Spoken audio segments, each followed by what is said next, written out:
Duke mbetur tek situata e rreshjeve të shiut në vend, do të kemi në këtë moment një lidhje të drejtë për drejtë me gazetarin ton Teodor Gjerga, i cili për momentin ndodhet në fshatin Obod. Teodor, përshëndetje. Do donim të dinim paksa më shumë në lidhje me situatën aktuale në Obod, cilat janë problematikat kryesore që ndoshta i prekin banorët për shkak të prezencës së ujit dhe cila është edhe situata dhe gjendja me banesat atje. Mirëmbrëma Sabina, në fakt unë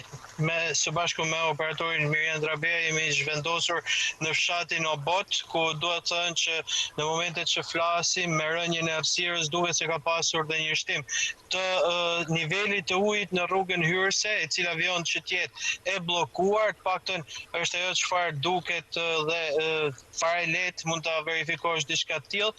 Nëse në orët e para të mëngjesit të sotëm kur kemi raportuar për një lartësi ujë rreth 30 deri në 50 cm, duket se tashmë sipërfaqja përmbytur është zgjeruar dhe duket se ka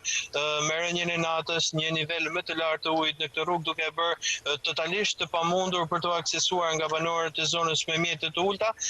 Vetëm mënyra e vetme e komunikimit me fshatin Obod në këto momente është përmes makinave të larta të ushtrisë, edhe ato në orët e natës në fakt sipas rregullorës e kanë ndaluar të futen në fshatin Obod, vetëm në përjashtim të rasteve kur ka emergjenca në jetë njerëzish apo emergjenca të tjera të cilët në ndërhyrja është e domosdoshme. Paktën kjo është ajo çfarë kemi mundur që të mësojmë deri në këto momente, ndërsa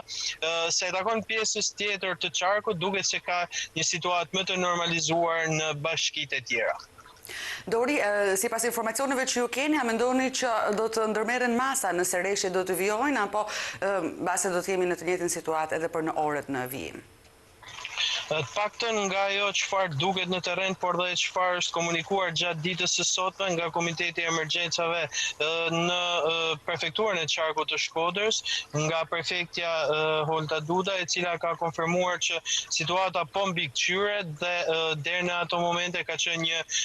le të themi një hapje e portave të kontrolluara, pra ka pasur shkarkime të kontrolluara nga 2 hidrocentralet e Komanit dhe i Vaut të Dejes, ndërsa duket se me kalimin e orëve ka pasur edhe një shtim të këtyre shkarkimeve. Të paktën në raportimin e fundit që është bërë zyrtarisht nga Kooperativa Elektroenergjetike Shqiptare ka patur rreth 3850 metër kub, të cilat kanë qenë përurje në kaskadën e lumit Drin, ndërsa sa i takon shkarkime kemi pasur shkarkime nga 2 hidrocentrale, nga hidrocentrali i Komanit, ku ka qenë në diku 1200 metër kub shkarkime, ndërsa ajo që ka qenë dhe pika më e vështirë ndoshta për të menaxhuar ka qenë hidrocentrali i Vaut të Dejes, ku janë shkarkuar rreth 1600 metër kub ujë në sekond. Por me rënjën e natës, siç e thash, besoj që këto shifra duhet të jenë rritur duke marrë parasysh edhe nivelin e ujit këtu në fshatin Obod. Të paktën deri në këto momente nuk ka prani ujë në banesa, të paktën ajo çfarë kemi informacion nga banorët e zonës, uji është në oborre, ndërsa rruga hyrëse në fshatin Obod vjen që të jetë e pakalueshme.